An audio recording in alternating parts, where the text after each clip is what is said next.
everyone for coming to our very first speaker series of this school year and our very first one in person since the pandemic. So we're really excited to see faces. I'm Brooke Anderson. I'm one of the school-based therapists at Westlake High School. Katie Bryant is also a school-based therapist.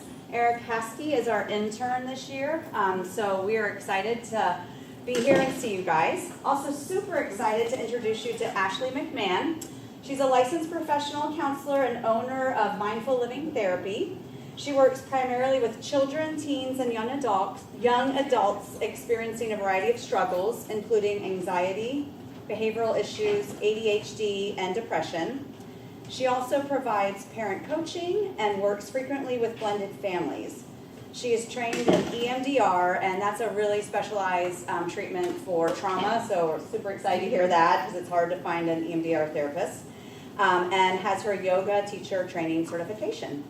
And she brought Cassie, and I'm sorry, I don't know much more, so I'm going to let Cassie kind of introduce herself, but sit back, get comfortable. They'll do their presentation. There will be time for questions at the end, okay? So thank you both so much. Yeah, thank you so much for having me.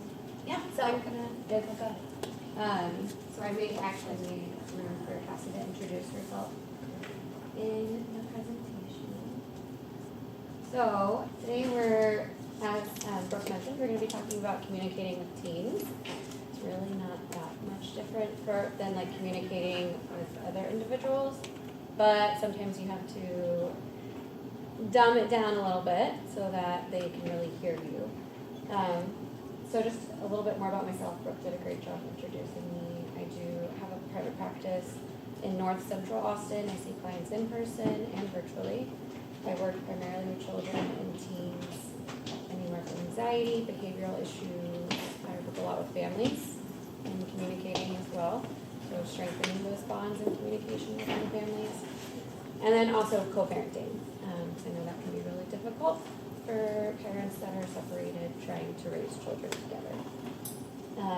I do have a dog that comes into the office with me. Her name is Harper. She's a golden doodle, so she's hypoallergenic.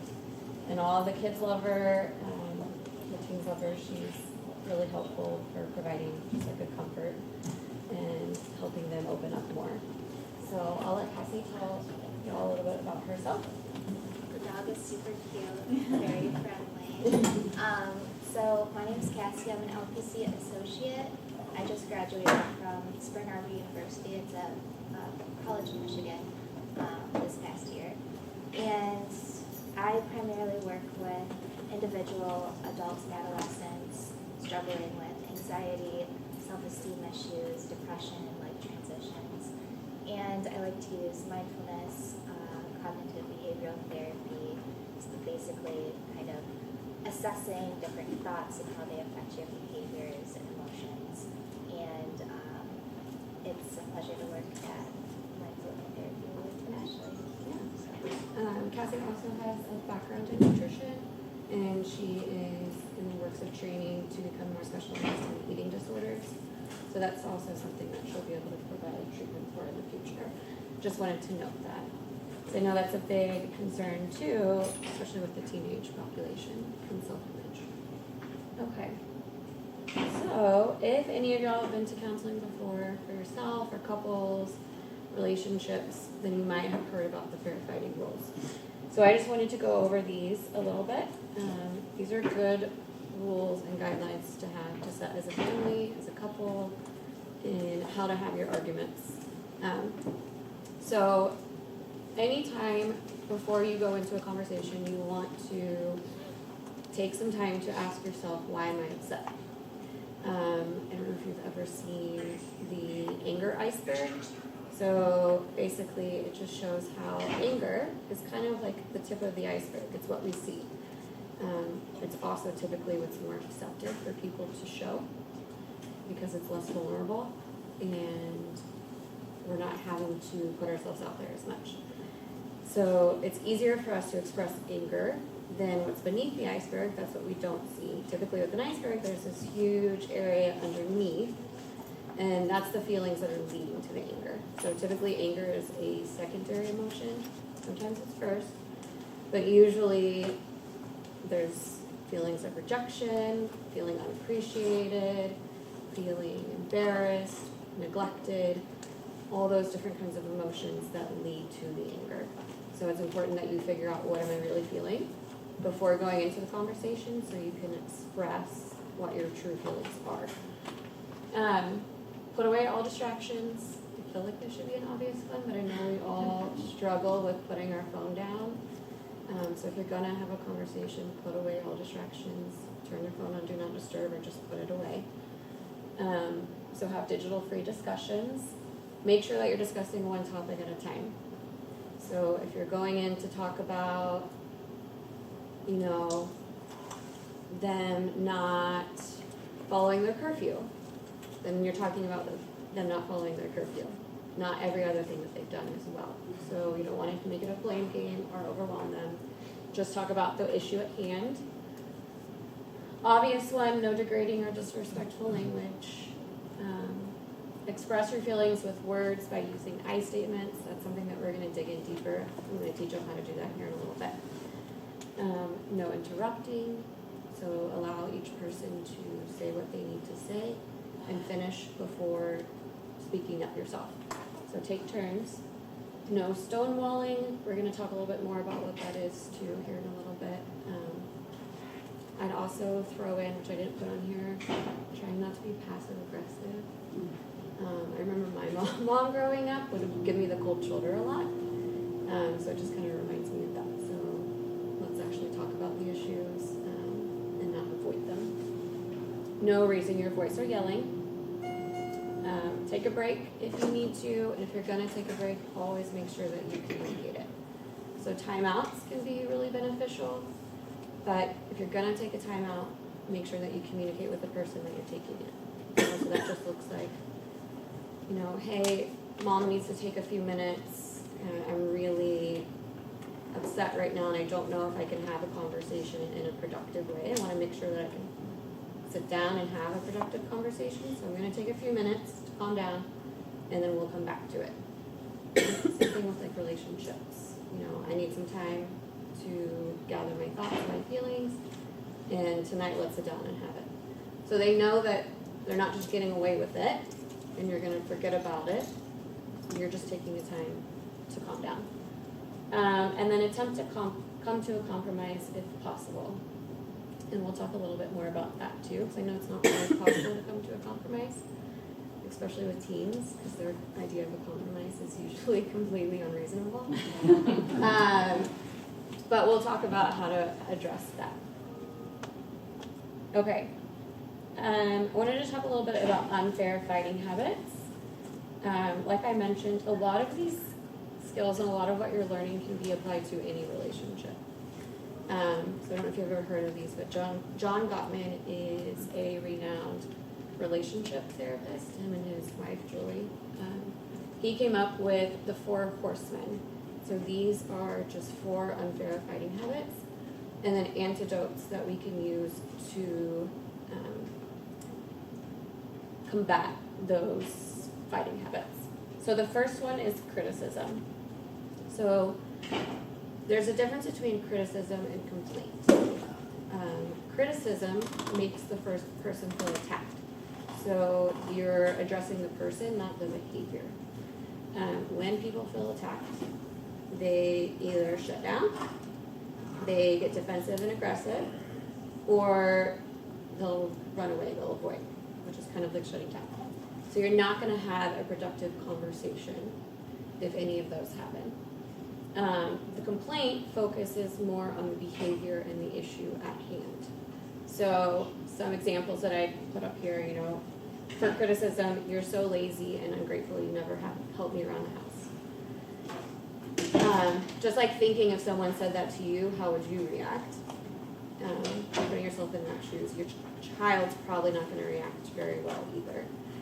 They're going to feel criticized and hurt, and angry probably, and not react in the way that you want them to. A complaint would look more like, I feel unappreciated and frustrated when you don't help around the house. I'd really appreciate it, and it would help a lot if you could help more. So that's a better way to describe or express it. An antidote to criticism is a gentle startup. So this is being mindful about the time that you start the discussion. Sometimes it's not always the best time if they're in a really bad mood or you're in a really bad mood. It might not be a productive conversation. Or even the environment. If you're not in the right environment to have the conversation, wait until you are. Use warm body language and tone of voice, so be very mindful that you're neutral when you're talking to them. I statements, again, which we're going to talk about. And then feedback sandwich is another good technique. So this is just like when you start with something positive and then throw in the feedback or the complaint and then end it on a positive note. So, that would look like, I appreciate that you cleaned, I saw that you cleaned your room. I really appreciate that you did that. But it would be really helpful if you could help me more in the kitchen with the dishes or like in the main areas. So just starting it with something positive and like an appreciation and then expressing your frustration. Okay. The next one is defensiveness. And it's important also to reflect on which one of these four that maybe you bring into conversations and how you can adjust. So defensiveness is just when we don't take ownership for our own mistakes and our own fault in things. Or we play the blame game. So, they say, well, I feel like you never spend time with me. And you say, well, you're always in your room. And we're just going to go back and forth blaming each other for different things, and that's not a productive conversation. Or it's like this example says, it's not my fault I yelled, you don't listen to me. Or like, I have to yell to get you to listen to me. We don't have to. I know that they drive you insane, but they don't make you yell. That is your choice. So an antidote to defensiveness is just to take responsibility. What that looks like a little bit more, and we're going to talk more as we go along, is if one thing that you want them to stop doing when you're having a conversation is yelling, raising their voice, then that means you have to stop raising your voice too. We can't expect the same behavior from them that we're not willing to give them as well. You have to model the behavior that you need to see. So you're going to make mistakes, you're going to lose your temper sometimes and your patience, and you're going to yell probably. So when you do, you just take responsibility for it.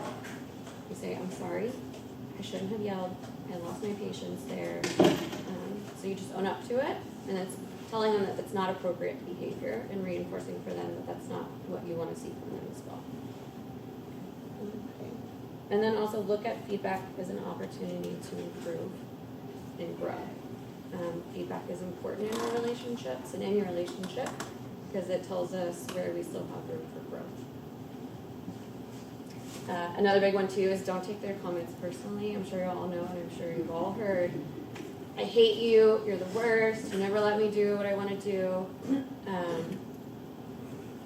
It's what all kids do, it's what all teens do. It's normal to dig at you when they're not getting what they want. So you just have to remind yourself it's not personal, they're just really good at manipulators sometimes. And they're going to do that. The third one is contempt. So this is showing anger, disgust, or hostility. This is in the form of using insults, mockery, sarcasm, you're so stupid, you're so lazy, things like that. So like this example, you're so stupid, why can't you do anything right? And I know that all parents would like to say, like, we don't talk to them like that, we never do that, but we all lose our temper and sometimes something comes out. Especially when they're throwing those insults out at you, it's really easy to lose your patience. So an antidote to contempt is share fondness and admiration. So share appreciation with them. Tell them when you are proud of them, when you appreciate something that they do, offer that praise, and then recognize their strengths too. So let them know when you see something that they're strong with. Okay. And then the last one, this is stonewalling, which I talked about a little bit in the fair fighting rules. So this is just when you withdraw or you shut down. I don't see this as often with parents, but sometimes if you're just burnt out, you're tired, you don't want to deal with it, sometimes one of those parents do it then. So they go silent during conversations because they feel overwhelmed, or they just avoid the conversations altogether. You don't want to do that either, because then you're only doing both of you a disservice. You're not expressing your wants and needs, and they're not learning where they need to improve and grow. Okay, so an antidote to stonewalling is just using self-soothing strategies. Do some deep breathing, do a meditation before you go into the conversation, progressive muscle relaxation, whatever you need to do. Listen to one of your favorite songs, belt it out. Take a break is another big one too. Okay. I statements. So this is something that I want to spend a little time talking about and teaching you how you can do this.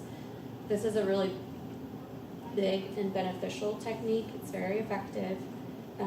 I statements basically is just when we approach a conversation, making it more about this is how I feel when you do this, not you do this.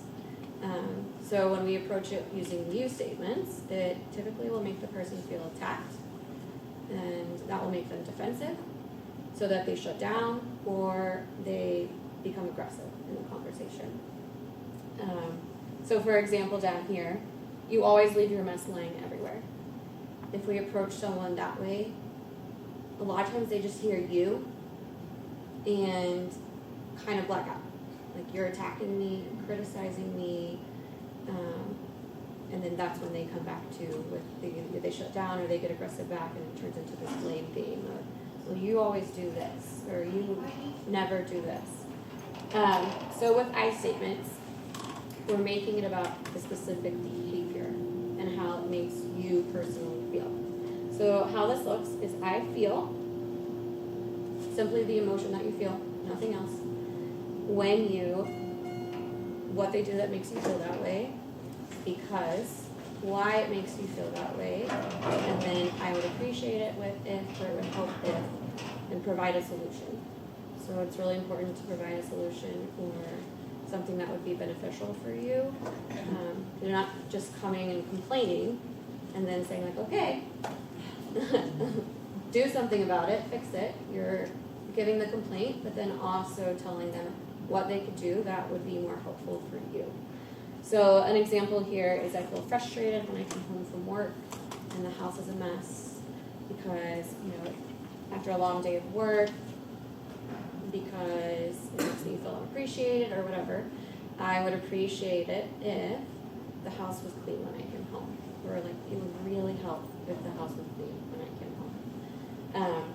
So this just opens them up to being able to hear you more and understand you and have more empathy for you.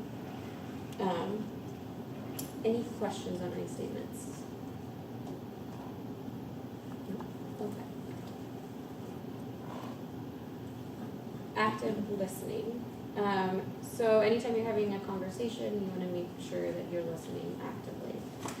That way the other person knows they're being heard and they feel like the conversation is productive. Ways that you can do that, I'm sure you all know basic ways that you can do that using nonverbal communication. Shaking your head up and down, just saying, yeah, okay. So verbal acknowledgement that you hear them, making sure that your body is facing towards them. So, you're not side to side. Sometimes it can be helpful to have a conversation while you're walking. That's fine. Because it kind of provides a little bit of a wall to help you open up more. But you want to make sure that you're turned towards them. Eye contact is a big one too, mirroring their emotions. So if they're expressing sadness, you're not going to be smiling. So mirroring their emotions to them. And then putting away all distractions, like we talked about earlier. That's a big one too. With the phone, I wanted to note, because I have a lot of parents that will tell me they're frustrated with the amount of screen time that their kids have. Problem though is the kids will say, well, my parents are on their phone 24/7. And it's really hard to expect them to put their phone away and have digital free time if you're not doing the same and modeling that for them. So I recommend to parents a lot to have digital free time, whether that's during dinner every day, all the phones go away, or if that's during like a family activity, every Friday we have movie night, the phones are away, or just saying, at 8 o'clock, phones go on do not disturb, and they all come to the kitchen. But if you tell them that their phones have to go up, your phones have to go up too, which is the hard part, is being consistent. Because it's difficult for them to understand, well, how is it bad for me if you're doing it all the time as well? So you have to model that behavior. And then strive to understand, even when you don't, because it just don't make sense.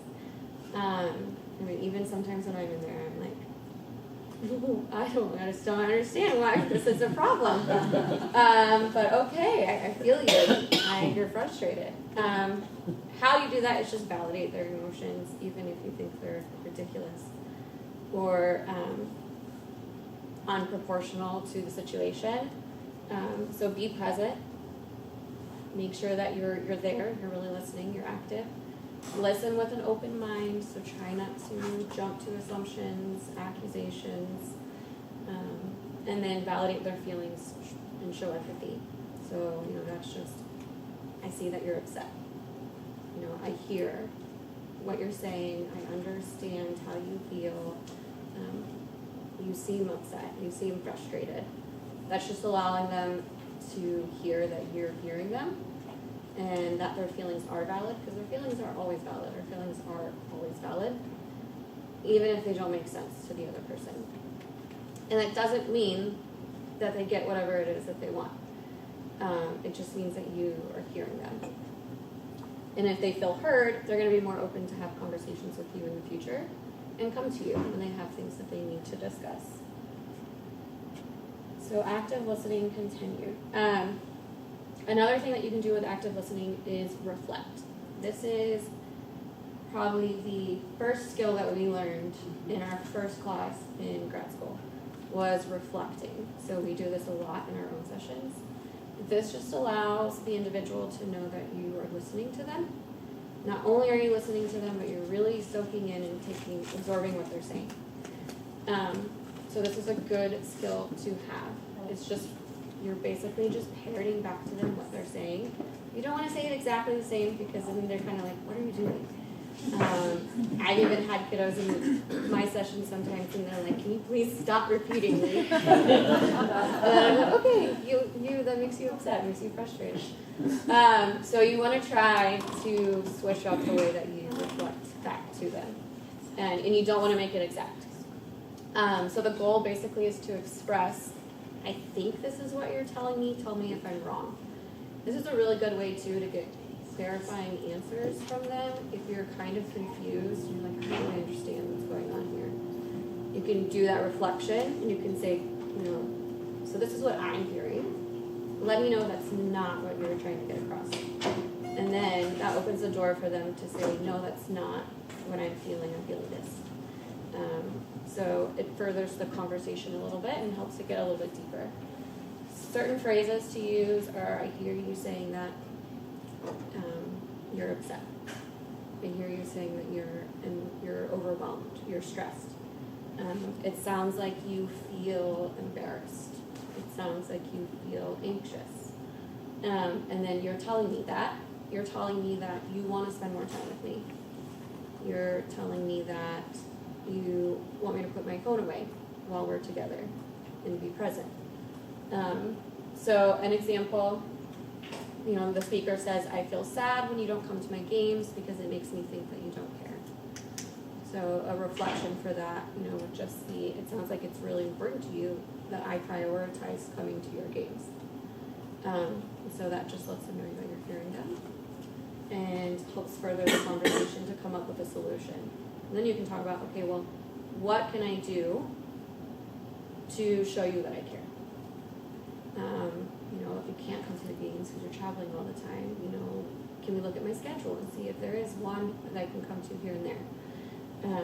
And that's a good way too to figure out a solution is what can I do? Or tell me how can I help? How can I show up for you? And then that just gives them the opportunity, opens up the door for them to tell you what they need, what their wants and needs are. Because a lot of times the reason that they're acting out or they're rebelling or they're having these emotional outbursts is because one of their wants and needs aren't being met, and they're just not expressing it or communicating it. So when you notice something's off, trying to have these conversations and sit down with them. Okay. So I wanted to talk a little bit about promoting confidence and empowering your team, because this will help as well with just promoting those conversations. First one is praise their efforts and turn the praise around onto themselves. So when you notice that they're trying, even if they don't succeed, praise that. Point it out that you notice it. So, an example could be like, I noticed that you stopped there for a minute and you really tried to collect yourself. Collect your thoughts before you reacted. I really appreciate that you did that. Great. So, praising those efforts, and then also turning around onto themselves. So a lot of times children will get validation from their parents. They think that I need to make them proud, I need to be good, I need to do this in order to be loved by them. And then they're not getting that validation from within, which is really important to build up within them. So when they're older, they are confident and then go out into the world and be successful. One way to help promote that inner validation is by saying you should be so proud of yourself, rather than I'm so proud of you for doing this. If they come and like, oh, are you proud of me? Yeah, I'm proud of you, but you should be proud. Like, you worked so hard on this, you gave it your all, and that's something that you should really be proud of. So that's just teaching them that it doesn't really matter what I think. It's whether you feel proud of yourself. Utilize their strengths as well to increase self-esteem and demonstrate trust. So that's just use what they are good with to help build on that. So if they love to cook and they're really good at cooking, put them in charge of that. 1 or 2 nights a week. This is your night to cook dinner. That will help empower them, and then also show them that you trust them to be responsible as well. So that builds trust. And then it also just helps build their self-esteem. So that's something they're really good at, and then you give them the opportunity to do that, they're going to feel good about themselves. Provide choices. So this is like a sneaky way of making them think that they have control over things when they really don't. So give them like 2 options. Say, for example, with chores. You can choose to do this or you can choose to do this for your chores. Which one do you want to choose? So they think that they have some control on things, but you're picking what is acceptable and okay and appropriate for you. And you can use that with anything. Not just like chores, fun activities. Do you want to go to the movies for family night, or do you want to play games for family night? Things like that. And then allow your teen to have an input in some decisions. So when appropriate and when possible, it's good to allow them to have some input and provide their opinions. Doesn't mean you're going to go with it, but it helps them to feel trusted. It helps them to feel empowered, and it just opens up the space for communication and more conversations. Okay. The football game on Friday, but we already have plans, and that we committed to, and we can't back out of them. So validating their feelings, letting them know that they're heard, but still staying true to your boundary. If you can compromise, try to do that, but I know that that's not always an option. Ask open-ended questions. So this is kind of that same idea of what can I do to help? What do you need from me? Same thing with, really with just like any questions. If you're trying to have a conversation with them, don't ask, did you have a good day? Because you know how you're just going to get, yeah, okay, well, tell me more. Feels good. right? So ask open-ended questions. What was one of your favorite things from today? What was a high from today? What was a low? What is one thing that I can help you with in school? What's one class that you're struggling in that I can sit down and really help you with? So asking those open-ended questions, so it forces them to continue the conversation. Again, don't take anything personal. Try to leave your emotions out of it and control your reactions. So it's best to just show as little reaction as possible. You want to be neutral. Don't make assumptions. It's really easy, especially when you have multiple kids and one is like, oh, they did it. To believe them and then go punish the other one immediately. Give each one a chance to express themselves before making an assumption and accusing. Because otherwise they're not going to trust you to come to you in the future. Have conversations while doing an activity together. So if I have this hard conversation I need to talk to them about, sometimes it can be easier to do an activity together while you're talking about it. So cooking together, doing a puzzle together, something like that. This is something I do in my therapy room with almost like every teen. We play a game while we talk because it just kind of creates this like wall of comfort for them, so it's not so awkward when you're just like sitting there staring at each other. It's extremely uncomfortable, and they're more likely going to shut down and not talk. So that can be very beneficial too. Share regular uninterrupted time together. So just make sure that you're having one-on-one bonding time with your teens and that it's uninterrupted time. So your phones are away, all distractions are away, you're present with them. And then let it go. Not everything is worth the fight. So pick your battles. There's some things, just let it go. Don't deal with that. Another one that I didn't put up here is tag teaming your partner. If you feel like I just cannot handle this right now, if you have a partner at home to help you, kind of like saying, I need you to step in and handle this conversation. If you know like I cannot control my emotions, I'm going to lose it, then step out and have them help. Okay.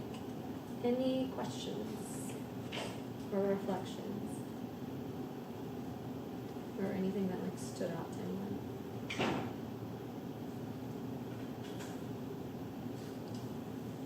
I think I struggle with so I have a tween and a teen, and I try the open-ended questions, but my youngest especially just gives me the I don't know, and it drives me nuts, and then I get frustrated. So is there any tips on how to like elicit some conversation more when they, and it's not that she's being like defiant, she just is like, I think she's done usually by the end of the day, and so. Yeah, so maybe being more mindful when you're having those conversations. If it is at the end of the day and they're exhausted from school, then they're probably not going to be very open to it. Even like asking them to like, well, how can mom help you like explore it and figure it out too? But really, it's just being mindful of the time. Yeah. A lot, especially with children that have ADHD or other concerns, neurodivergent. And a lot of kids, those evening hours are kind of like the bewitching hours because they're in school for 8 hours a day, which I personally don't think is doable for children. A lot of the times it's a lot. So then they come home and they're exhausted and they're probably not in the best mood. Or even maybe doing some kind of like relaxation activity before you have a conversation. I'm struggling with setting boundaries with screen time.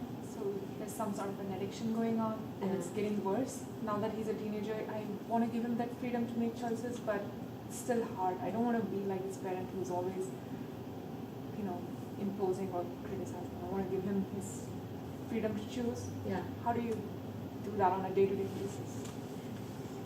One, I think you have to come up with some kind of agreement on what's appropriate screen time, and then be very forceful of setting that boundary. But a good thing though is to make that agreement with him. So include him in the discussion. One, educate him why it's not good to have the screen time all the time. So pull up articles if you need to and like show them like, this is what it does to our brain. This is, it stimulates our mind. It's what's harder for us to sleep. Things like that. And then come up with an agreement. Say, so we need to cut back, but I want you to be involved in the discussion. How many hours do you think is reasonable? Doesn't mean you're going to go with that, but like let him have some input and then try to come to a compromise. And then you have to stick with whatever that is. Like I've had some clients recently that the daughter, it's just always when she goes to the bathroom, when she's moving from the house to the car. Yep. And so we came up with an agreement of it's not in the hands while we go to the bathroom, it's not in the hands when we go to the car, it's not at the dinner table.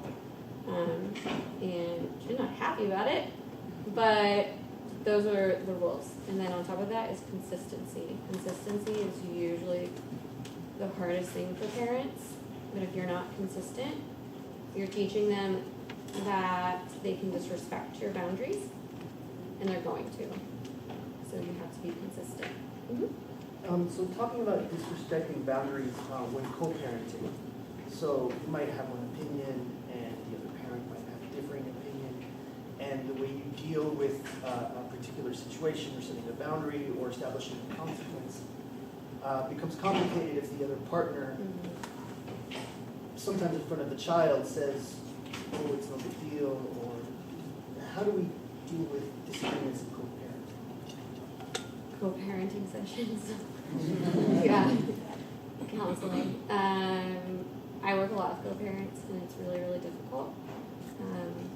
One thing I will say is at the end of the day, you cannot control what's going on at the other house. So at some point... Oh, I'm in the same household. I mean co-parent, between mom and dad. Oh, between two parents in the same house. Yeah. Well, yeah, counseling, couples counseling. Because y'all have to be on the same page. Coming to some kind of agreement, sitting down, coming to some kind of agreement, and always like having a rule that we don't say anything until we've talked about it together. We don't give any boundaries. We don't say that they can do something until you and I are on the same page and we've agreed. So always, I need to go talk to mom about that. Because y'all have to show a united front.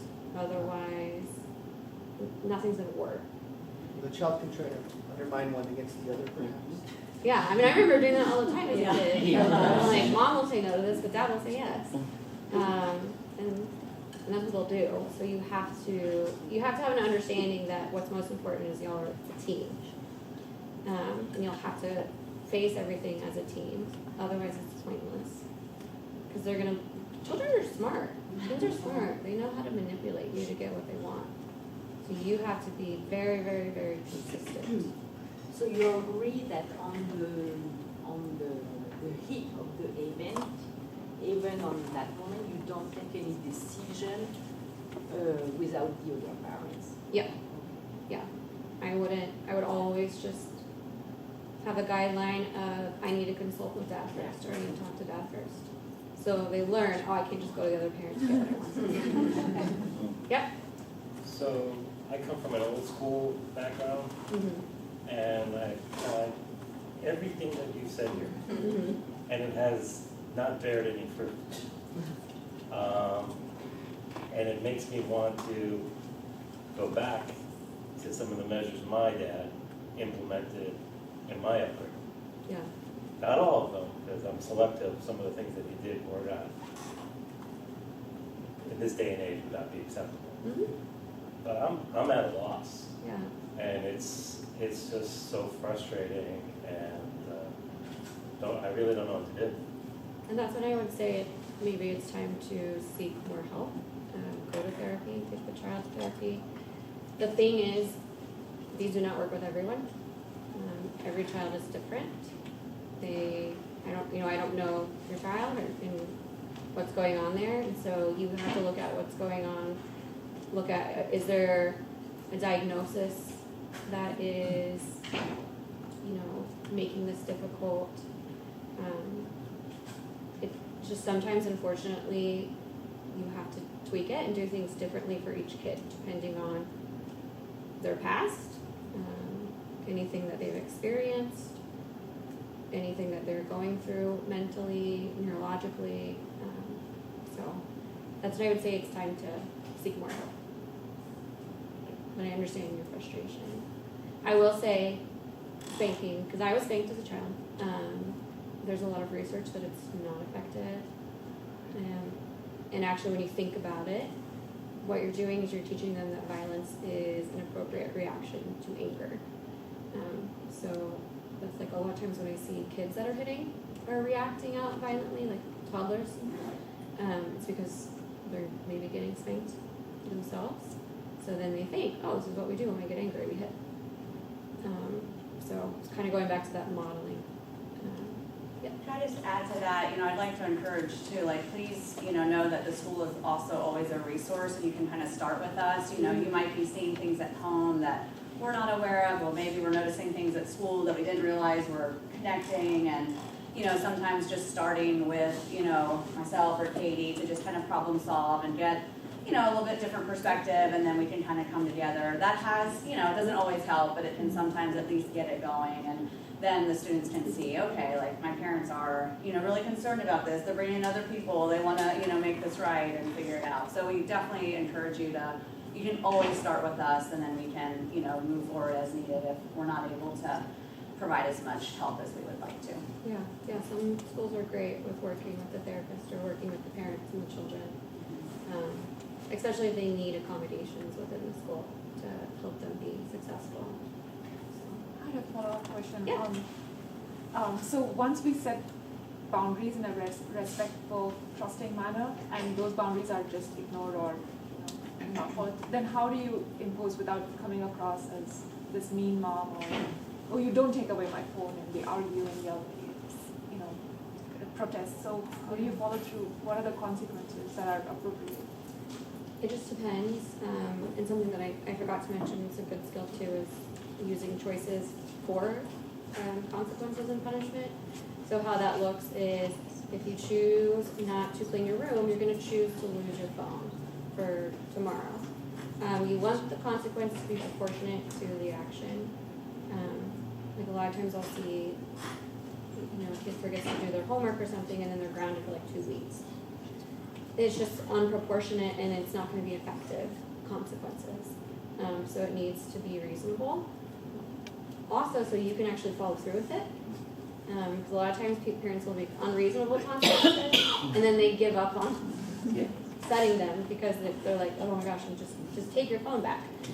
So it needs to be reasonable, but yeah, use choices. So if you choose not to clean your room, then you're going to choose to lose screen time, or you're going to choose to lose your phone for like the next 2 days. And they decide not to clean their room. Oh, looks like you chose to lose screen time. So it's not you being the bad person and giving them the consequence. They chose the consequence. So it kind of takes that responsibility off yourself. You're just the enforcer. And you can reflect their feelings and say, I know you're upset. I know you're frustrated, but these are the consequences for your actions. You had a choice to clean your room and you chose not to. So then it also teaches them that they're in control of their actions and the consequences that they receive. So if they just choose the right action, then they won't have consequences. And then you have to follow through with the consequences. Just be neutral, validate their feelings, but then say that this is the consequences. I love you. I don't want to have to punish you, but this is what you chose. Yeah, they're still not going to like you sometimes, but you just have to get over it. Can I add to your question? To leverage the technology, there's parental controls, and it's very unsatisfying for them to argue with a robot. It'll be and keeps you out of it. Yeah, set those limits on the phone. There's those screen time limits. They'll figure out how to get around them sometimes, but I would still at least have them on there. So I actually told my kids I would reward them if they found ways around it and they told me about it, then I would, because that's very 50. So I told them I would reward them. Yeah, because we set the control, and she finds a way around. Oh, yeah. That can turn into a job later. They're smart. They're super smart. Yeah. You just take it away, walk it up somewhere. The most common thing is, I'm bored. What do we expect me to do? Give me my phone. Well, you can give them choices too there, you know, well, I understand you're bored, but this is the boundary. You can choose to go outside and do this, or you can choose to do some art, do some other, read, whatever, do some other activity. Anything else? All right, well, Yeah. thank you so much, both of you. And then your website is up there. Can you remind them how they can find you if you have? Yeah, I have brochures right here. Oh, great. And our contact information is on there. The website's kind of long, so it's mindfullivingtherapytx.com. But I have these, I'll leave some cards as well, so if anyone wants to pick some up, feel free to do so. But I appreciate you all coming today.